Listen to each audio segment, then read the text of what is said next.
A Prime Minister under siege, sharing the shock and anger of a nation. I acknowledge that more could have been done, and I accept my responsibility for the part in that as Prime Minister of Australia. Responding to criticism from the Jewish Australians who, before Sunday, had endured a series of alarming anti-Semitic attacks, forced to attend synagogues, schools and childcare centres under guard. Could we have done more? Of course, you could always do more.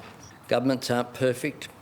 I'm not perfect. But after days of raw emotion and politics, Anthony Albanese sought to wrestle back control, announcing a raft of new laws to crack down on those who spread hate, division and radicalisation. Hate speech penalties to be increased, hate preachers to be targeted with new offences, and groups whose leaders promote racial hatred to be banned. No government has been able to successfully take action against them because they have fallen just below the legal threshold. Today we're announcing that we're shifting the threshold. The Home Affairs Minister to be given new powers to cancel and block visas. And 6 months after receiving it, the government's responded to a report by its special envoy to combat anti-Semitism. The Australian government adopts and fully supports the plan to combat anti-Semitism. This more formal response has been a long time coming. It is an important next step.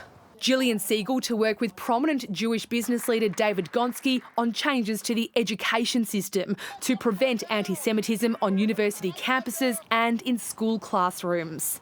Children aren't born anti-Semitic. Children aren't born racist. Children aren't born with hate in their hearts. We demand that the Parliament is recalled to pass legislation to eradicate anti-Semitism and counter violent extremism. It should happen before Christmas. The Prime Minister is open to recalling Parliament before February. It's clear he's trying to get back on the front foot. The anger at Bondi is still so visceral, he's made the calculation not to visit mourners there for now. But by laying out a comprehensive plan today and offering a note of contrition to the Jewish community, the Prime Minister has taken steps towards mending the damaged relationship. What people are looking for isn't more division. They are looking to come together. Seeking to unite amid a deepening divide. Jane Norman, ABC News, Canberra.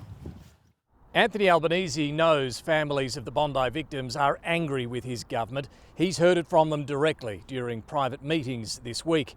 Since Sunday night, he's shown empathy and action on gun laws, but that was never going to be enough to satisfy this anger. Some level of contrition was required, and today that came.